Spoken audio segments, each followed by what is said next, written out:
Ninguém pode ver o reino de Deus se não nascer de novo. Como pode um homem velho nascer de novo? Porventura ele vai voltar ao ventre da sua mãe e nascer uma outra vez? Eu me chamo Marcos Felipe e nesse vídeo nós vamos estudar um pouco sobre novo nascimento. Já se inscreve no canal e deixa seu like para acompanhar os próximos vídeos. No capítulo 3 do livro de João, narra o diálogo entre Nicodemos, um líder religioso da época de Jesus, e Jesus, onde Nicodemos se aproxima de Jesus reconhecendo que Jesus veio da parte de Deus. Isso podemos encontrar no capítulo 3 do livro de João, a partir do versículo 2, que diz: Este, Nicodemos, de noite foi ter com Jesus e lhe disse: Rabi, sabemos que és mestre vindo da parte de Deus, porque ninguém pode fazer estes sinais que tu fazes se Deus não estiver com ele. O texto dá bastante ênfase ao horário que Nicodemos procurou Jesus, muito provavelmente porque Nicodemos não queria ser visto com Jesus ou porque Nicodemos queria ter uma conversa um pouco com mais de privacidade com Jesus. E também é interessante que o texto fala: sabemos que és mestres. Então podemos perceber que não somente Nicodemos estava percebendo isso, mas também outras pessoas dos fariseus. Só que algo que chamou bastante atenção foi a resposta de Jesus diante do que Nicodemos falou. No versículo 3 aqui diz: respondeu Jesus: em verdade te digo, se alguém não nascer de novo, não pode ver o reino de Deus. Agora eu te pergunto, o que é que isso tem a ver diretamente com o que Nicodemos falou? E é exatamente o que você pensou, não está ligado ao que Nicodemos falou.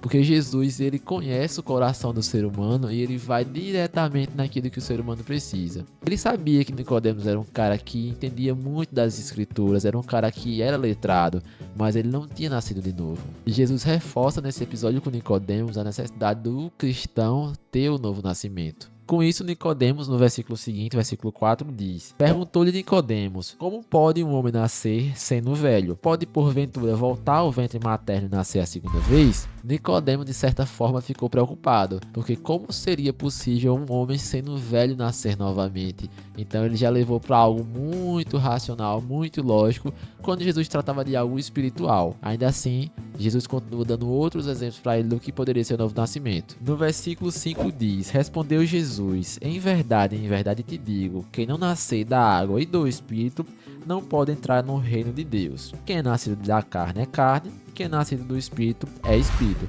Então Jesus deixa claro que esse novo nascimento não é o novo nascimento carnal, não é entrar no ventre de uma mãe e nascer novamente, mas é algo espiritual. Jesus, percebendo que Nicodemos ficou preocupado e curioso com essa questão do novo nascimento, ele continuou falando aqui no verso 7: não te admires de eu te dizer, importa-vos nascer de novo. O vento sopra onde quer, ouves a sua voz, mas não sabe de onde vem nem para onde vai.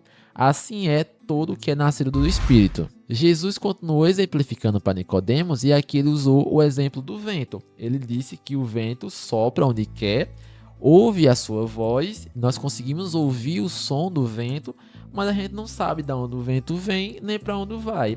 E assim é todo nascido de Espírito. E desse modo o Espírito Santo age em nossas vidas. Nós conseguimos perceber o seu agir na vida do homem. Por mais que nós não vemos, como não vemos o vento, mas percebemos o seu agir. Com isso, no verso 9, Nicodemos continua sem entender nada praticamente, que ele fala: Nicodemos perguntou: como pode suceder isso? Aí Jesus foi lá e respondeu no versículo 10: tu és mestre em Israel e não compreende essas coisas? Em verdade te digo, que nós dizemos o que sabemos e testificamos o que temos visto. Contudo, não aceitais o nosso testemunho.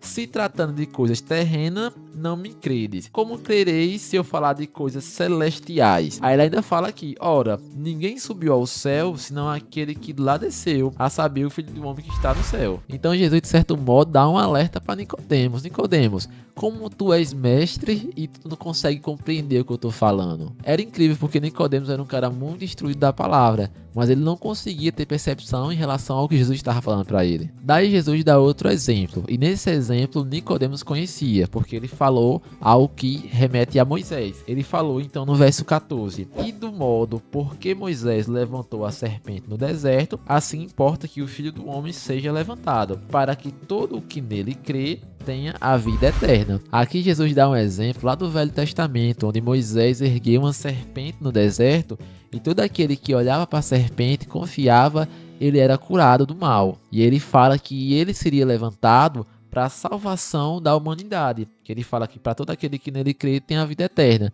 Ele começa a falar um pouco da missão dele aqui na Terra, que é salvar a humanidade. Daí nós chegamos no versículo que é um dos mais famosos da Bíblia, se não o mais famoso, que é João 3,16, que diz: porque Deus amou o mundo de tal maneira que deu seu Filho unigênito para que todo aquele que nele crê não pereça, mas tenha a vida eterna. Praticamente todo mundo já ouviu esse versículo uma vez na vida. E é um versículo maravilhoso que nos traz a esperança da salvação. Que ele fala do amor de Deus, do tão grande amor de Deus por nós, que entregou o seu Filho unigênito para que todas as pessoas que creem em Jesus como único e suficiente Salvador possam ter a vida eterna. Com isso, na continuação do texto, no verso 17, diz: porquanto Deus enviou o seu Filho ao mundo, não para julgar o mundo, mas para que o mundo fosse salvo por ele. O objetivo de Jesus não era julgar a humanidade, mas sim salvar.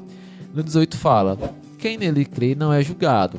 O que não crê já está julgado, porque não crê no nome do unigênito do Filho de Deus. O julgamento é este, que a luz veio ao mundo e os homens amaram mais as trevas do que a luz, porque as suas obras eram más. Jesus veio ao mundo, mas muitos homens amaram mais as trevas, amaram mais o que faziam de errado do que a luz, que era Jesus, porque as suas obras eram más, eles viviam em más obras. O texto continua dizendo: pois todo aquele que pratica o mal aborrece a luz, e não se chega para a luz, a fim de que não serem arguidas as suas obras, porque a luz ela vai contra as trevas. Não tem como uma pessoa que pratica algo errado, que vive nas trevas, se aproximar da luz, que a luz vai clarear. Então muitos saem da luz justamente por isso, querem continuar praticando as suas obras más. E agora, para finalizar, no verso 21 diz: quem pratica a verdade aproxima-se da luz, a fim de que as suas obras sejam manifestas, porque feitas em Deus.